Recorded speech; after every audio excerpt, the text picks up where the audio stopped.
Please give us the maximum time that you have. Thank you, thank you. Thank you so much, Thank you, Jan Khurana, and I'm so sorry that I joined in late and will have to leave early. But let me say that I heard Professor Pentel and Professor Manoj speak, and I 100% agree with them. And those of you who do not agree and we have different views on it, I agree with them as well. This is not government. This is the nature of higher education.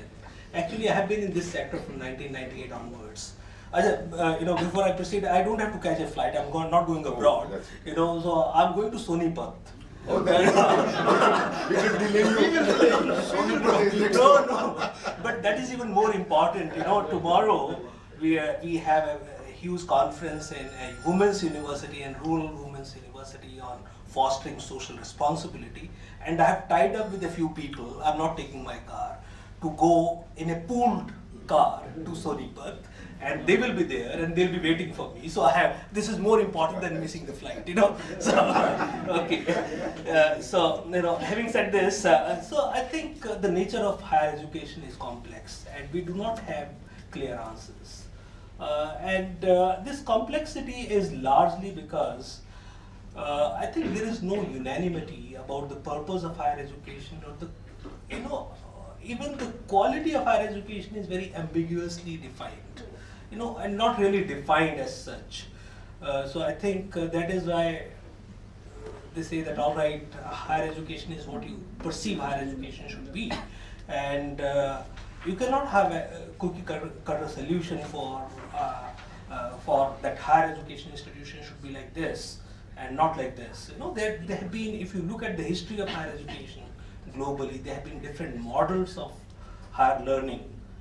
Even the model we had in India, Nalanda and Taxila, they had their own model of higher education, higher learning, and much of what we call as the modern higher education is something that we inherited from England, and later on there was a little flavor of these IITs and IIMs that were set up largely with the US assistance, and US at that point in time in 1960s was a powerhouse, and therefore we felt that that is a good model. But having said this, there is some kind of a convergence of higher education models globally towards a particular way of institutional organization, academic organization, but not a unanimity on that. And what we feel is ailing higher education in India. If you look at the debate on higher education globally, I think the debate is very similar. I don't think we are any better or worse off than them. But it does not mean that we should not be doing anything. This is a big issue, and I would not like to,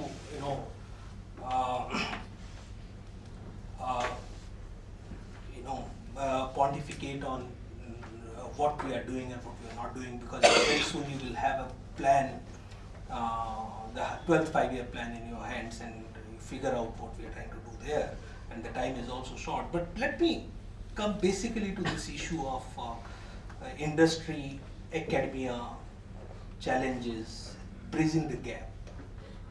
And in this kind of forum, I have absolutely no understanding of what the industry here means, but my sense is that you're basically talking of an organized sector employment. So,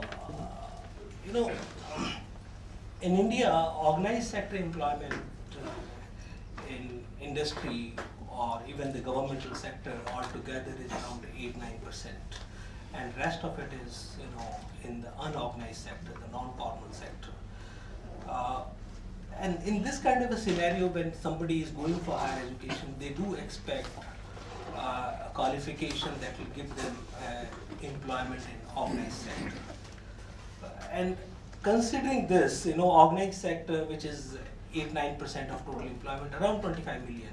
And even if you feel that maybe about 1 million jobs are added every year, but I do not have those numbers with me here, I think it is much less than that. And higher education as a whole is producing maybe 4 to 5 million every year. So there is a challenge of accommodating all of them in the organized sector, and therefore this resentment that these graduates are no good. Not that I'm saying they are good or the quality need not be jacked up, but there is an issue of supply-demand situation, and many of you are economists, and you would understand, the implications of this demand-supply mismatches, how they will play out over a period of time, and this entire issue of educated unemployment was pretty much on radar globally and even in India in 1960s and 70s. If you look at the Kothari Commission report, in fact, a whole lot of energy in Kothari Commission report in 64, 66 was spent on manpower planning.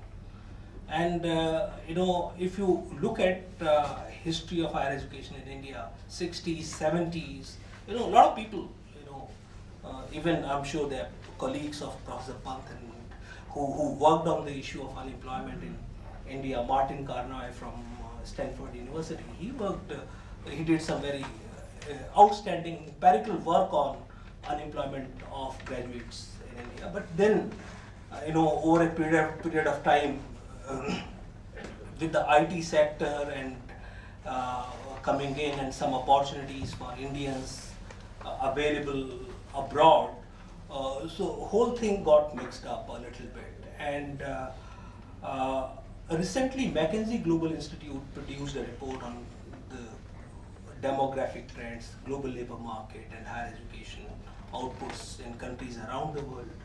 And their projections are that mainly because of demographics, not really about higher education growth, by 2020, India will have even at the current growth of higher education enrollments in India, will have a surplus of around 10 million people, 10 million graduates, while Europe and North America, they will have huge shortages, and then even China will have shortages of qualified manpower because their manufacturing, low-end manufacturing is getting replaced by some other. There are structural changes that are taking place in China and Europe. So, considering these, complex labor market situation, we might perhaps be in some way a qualified manpower provider for the world. But then there are issues of migration, there are issues of those people getting accommodated in those societies, because it's not the hands alone or the brain that goes, the whole human being goes to the new economy, and it creates its own problems. We saw those problems in Australia, despite a very limited media coverage of that in India, but we found that how, because of a lot of Indian students going there primarily for permanent residency, and going for low-end vocational courses, created some kind of difficulty for them in Australian society. So it will come with, this opportunity is going to come not so easily, but more importantly, our higher education graduates, they should have skills and competences that are globally benchmarked. And I'm sure that many of you who have done work on trade in services would understand that how non-tariff barriers can be erected in the name of qualifications and things like that. So we have to benchmark our education system with the rest of the world, and that is the challenge. Upgrade the qualifications, level of competences that our students get. So overall situation in terms of enrollment ratios and what we are currently having, therefore the 12th plan does not really focus on expansion too much. One point which I tend to disagree a little bit with Professor Pant is that higher education in India has around 60% enrollment in private institutions. Only 3% or 2.6% is in central institutions, central universities, JNU, Delhi University, IITs, IIMs, all of it taken together.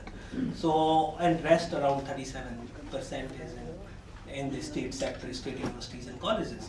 With this kind of enrollment profile, I don't think we can say that the Indian higher education is driven by the government. It is driven by the private sector. It is, I still remember a few years ago when Professor Nigam, NC Nigam, was the chair of AICTE, and because of mushrooming of these engineering colleges, which we always blame, and he says that no more 2-year ban on creation of new engineering colleges or increasing enrollment in them, and there were 2-3 powerful states which were supporting